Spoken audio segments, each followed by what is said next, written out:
अस्सलाम वालेकुम स्टूडेंट्स। तो कैसे हैं आप?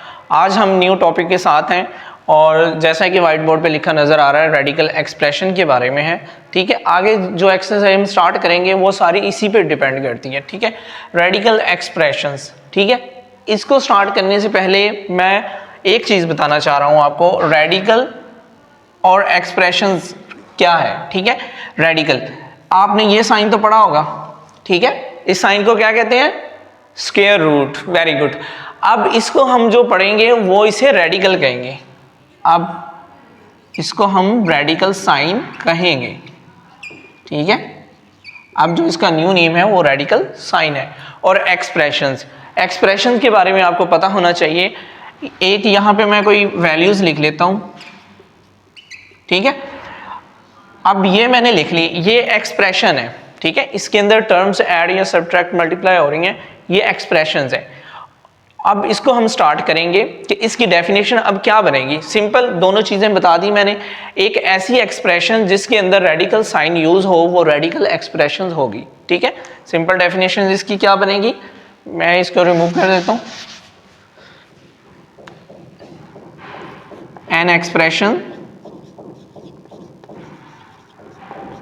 N expression in which radical sign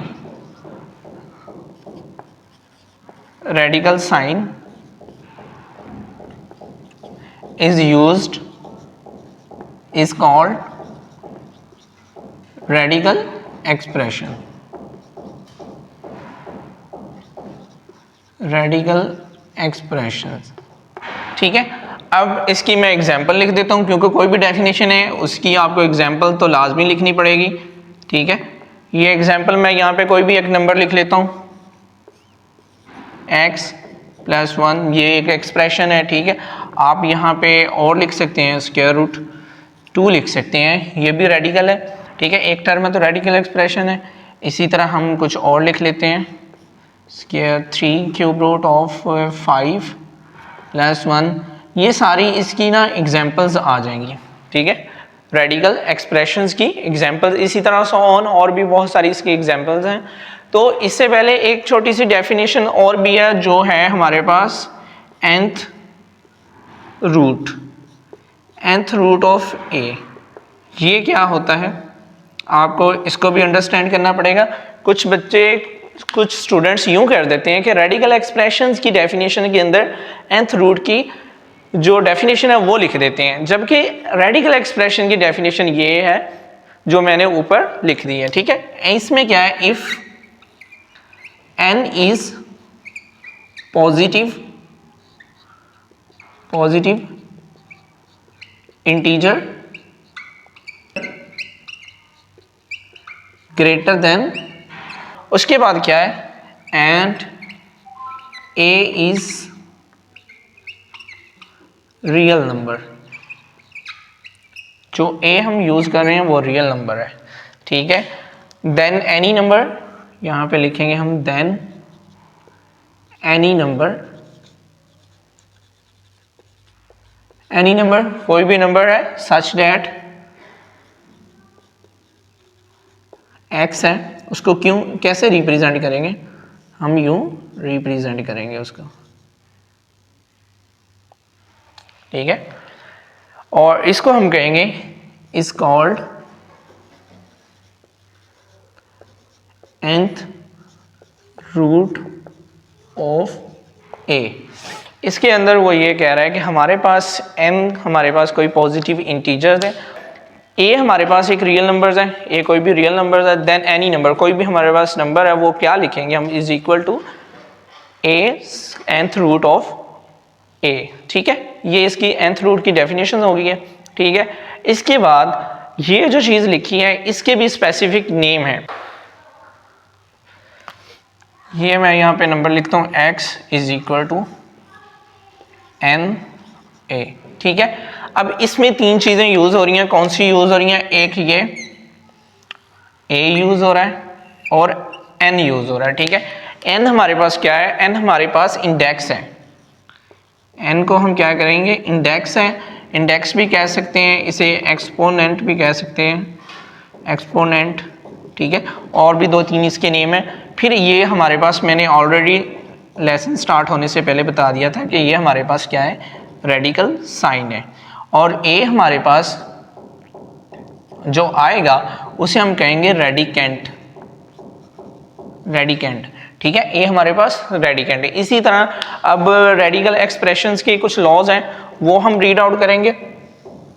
मैं यहाँ पे लिखने लगा हूँ लॉज ऑफ रेडिकल, ठीक है, मैं यहाँ पे साइन लिख देता हूँ, अदरवाइज आप यहाँ पे लिख लें, लिखना है तो लॉज ऑफ रेडिकल, ठीक है। रेडिकल का फर्स्ट लॉ क्या कहता है कि अगर हमारे पास कोई ए और बी है और उसकी पावर इंडेक्स सेम है तो उसको हम सेपरेट लिख सकते हैं, ठीक है। इसके बाद हमारे पास जो सेकंड है उसमें क्या कहते हैं कि हमारे पास रेडिकल ए बी है, ठीक है, मल्टीप्लाई हो रहे हैं तो उनको हम सेपरेट लिख सकते हैं, ठीक है। फिर इसी तरह जो थर्ड इसका लॉ आ रहा है वो इस तरह है कि ए एम है, ठीक है, तो हम जो रेडिकेंट की पावर है उसको होल पावर बना सकते हैं, होल पावर लिख सकते हैं। फिर इसका फोर्थ पे जो आ रहा है वो n है, अगर यहाँ पे भी n है, ठीक है, तो ये जो बाहर वाला है ना इसको हम यूं चेंज कर देंगे, ये रेडिकल फॉर्म है, इसको जब एक्सपोनेंशियल फॉर्म में चेंज करते हैं यहाँ पे जो नंबर होता है वो ओवर में आ जाता है, ठीक है। यहाँ पे तो हम जर्नल ले रहे हैं ना तो n के हिसाब से कर रहे हैं, यहाँ पे कुछ भी नंबर होगा तो 2 होगा 3 होगा, ठीक है, उसको हम 1/n की फॉर्म में कर देंगे। ये थे हमारे पास लॉज ऑफ रेडिकल, ठीक है। इसी तरह हमारे पास लॉज ऑफ इंडिसेस हैं, इंडिसेस वो भी सेम इसी तरह है, लॉज ऑफ इंडिसेस।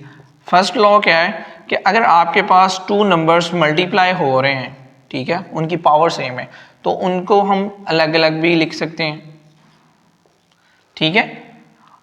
अब इसके बाद क्या है, हमारे पास 2 नंबर्स हैं, ठीक है, अब जो हमारे पास 2 नंबर्स हैं वो डिवाइड हो रहे हैं और उनकी पावर क्या है, सेम है, तो उनकी पावर को हम सेपरेट लिख लेंगे, ठीक है। फिर इसमें क्या है हमारे पास, अगर हमारे पास उसकी पावर्स कुछ यूं है, सेम है, सेम वेरिएबल हमारे पास, तो जो नीचे वाला नंबर है वो ऊपर जाके सब्ट्रैक्ट हो जाएगा, ठीक है।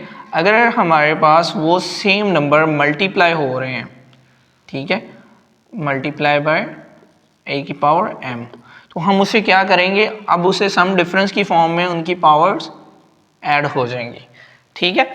इसी तरह ये हमारे कुछ लॉस थे। फिर इसके बाद जो इम्पोर्टेंट लॉ है, अगर किसी भी नंबर की पावर 0 है, a 0 है, 1 0 है, 5 0 है, 2 0 है, कुछ भी 0 है, e की पावर 0 है, वो हमेशा हमारे पास ऑलवेज किसके इक्वल आता है, 1 के इक्वल आता है, ठीक है। ये चीज़ आप लोगों ने याद रखनी है। अगर 1 आ गया तो उसको हम अकॉर्डिंग टू क्वेश्चन उसे हम चेंज कर सकते हैं, ठीक है। जिस तरह ये मैंने सारा लिख दिया कि a की पावर 0 मतलब कुछ भी हो सकता है हमारे पास, वो अगर किसी भी नंबर्स की पावर या वेरिएबल की पावर 0 आ जाए तो वो 1 के इक्वल होता है। इस तरह ये हमारे इंडिसेस, इंडिसेस ये प्लूरल है इंडेक्स का, और इंडेक्स के बारे में हमने पहले पढ़ लिया कि इंडेक्स किसे कहते हैं, पावर को कहते हैं, ठीक है। इसी तरह हमारा ये रेडिकल वाला, इसके लॉज और इंडिसेस के लॉज कंप्लीट होते हैं। और अब इसके बाद एक छोटी सी इसकी कह लें कि एप्लीकेशन है या डेफिनेशंस हम कह सकते हैं या रेडिकल की, वो है सर्ड्स। अब सर्ड्स क्या होते हैं ये आपको पता होना चाहिए। N irrational radical with rational radicand. अब सर्ड्स ये कहता है कि हमारे पास इर्रेशनल रेडिकल हो और रैशनल रेडिकेंट हो। फॉर एग्जांपल यहाँ पे हम कुछ लिख लेते हैं एग्जांपल्स, जैसे कि रैशनल रेडिकेंट हमारे पास 2 आ जाता है, यहाँ पे मैं लिख लेता हूँ 3 आ गया, ठीक है। यहाँ पे मेरे पास रेडिकल ये आ गया, ठीक है, इसको भी हम सर्च कह सकते हैं। अब आगे एक इसकी और है counter example, counter example. Counter example में क्या होता है कि वो वाली एग्जाम्पल जो उस डेफिनेशन को सेटिस्फाई नहीं करती। सेटिस्फाई क्यों नहीं करती?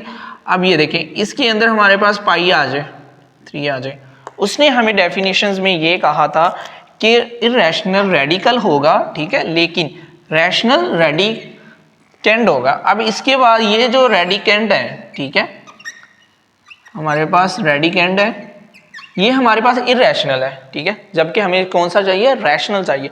तो ये इसकी काउंटर एग्जाम्पल हो जाएगी।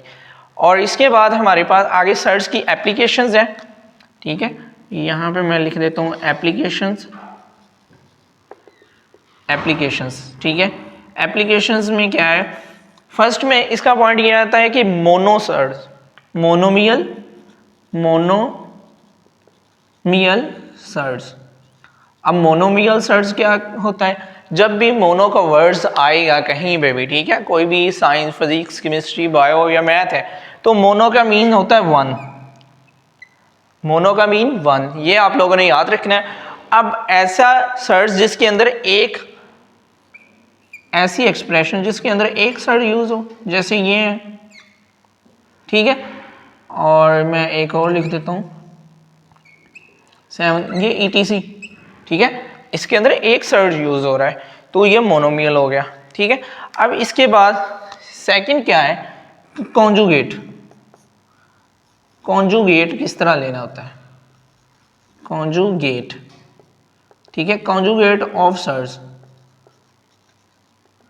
सर्च कॉन्जुगेट या कॉन्जुगेट ऑफ सर्च, ठीक है, वो कैसे होता है? हमारे पास square root A plus square root B है, इसका कॉन्जुगेट क्या होगा? इसका कॉन्जुगेट हमारे पास आएगा square root A minus square root B। जो सेकंड है उसका साइन चेंज हो जाएगा और वो हमारे पास उसका कॉन्जुगेट आ जाएगा। और ये याद रखिएगा, जब हम कॉन्जुगेट को मल्टीप्लाई करेंगे उस नंबर से, सर्च में जो हमारे पास एक सर्च है उसको मल्टीप्लाई करेंगे conjugate of given number of search, उस नंबर के सर्च से, तो हमारे पास क्या आएगा आंसर? हमारे पास रैशनल नंबर्स आएगा।